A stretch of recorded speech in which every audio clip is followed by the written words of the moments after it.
Aliment oluvchilar uchun ajoyib imkoniyat. Siz turmush o'rtog'ingizdan alimentdan tashqari ketadigan xarajatlarning teng yarmini undirishingiz mumkin. Demak do'stlar, diqqat qilamiz. O'zbekiston Respublikasi Oila kodeksining 103-moddasiga asosan, agarda farzandingiz kasal bo'lsa, shikastlansa va boshqa holatlarda turmush o'rtog'ingizdan qo'shimcha pul undirishingiz mumkin.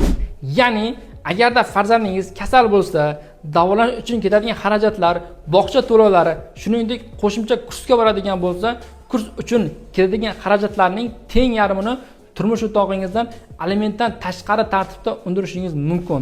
Buning uchun siz davlat boji va pochta xarajat to'lab fuqarolik sudiga da'vo ariza kiritishingiz kerak bo'ladi.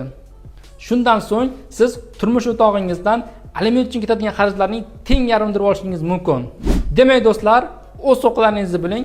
Agarda sizga aliment undirishda va alimentga onlayn ariza topshirishda yordam kerak bo'lsa, bizga murojaat qiling.